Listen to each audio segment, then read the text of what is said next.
पढ़ जाही पढ़ाई तो रहोवा हो बड़ाई गे सकिलिया वाली। पढ़ जाही पढ़ाई तो रहोवा हो बड़ाई गे सकिलिया वाली। मत करी हाँ लड़ाई गे सकिलिया वाली। मत करी हाँ लड़ाई गे सकिलिया वाली।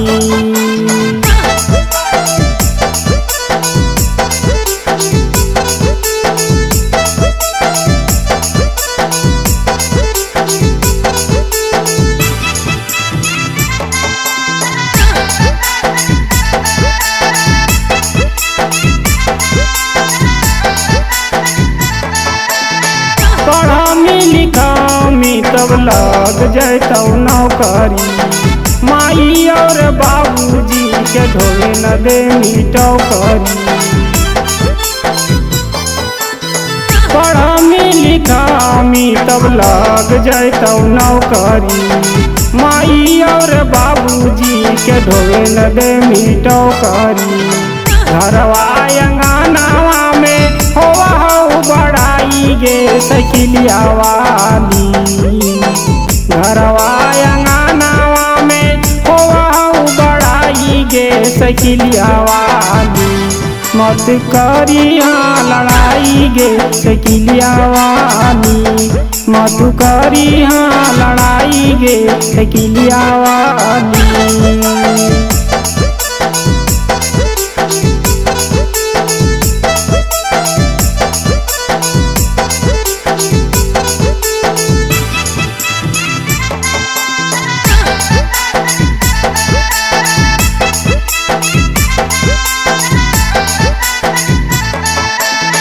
लड़कन देखी कर मारा तो नजर गे। पढ़मी तो बन जइमी छौरी इंजीनियर गे। लड़कन देखी कर मारा तो नजर गे। पढ़मी तो बन जइमी छौरी इंजीनियर गे।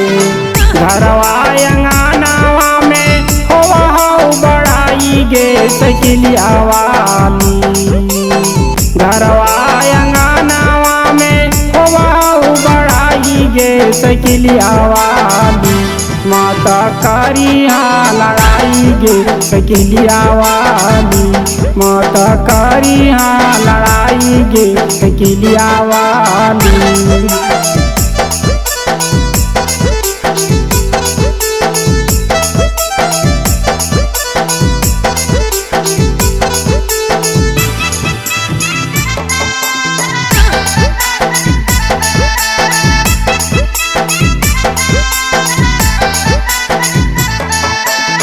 राम सुमिर मंडल के मानी ले ही बात गे। कभी नहीं छोड़ी हाँ अपनों के आस गे।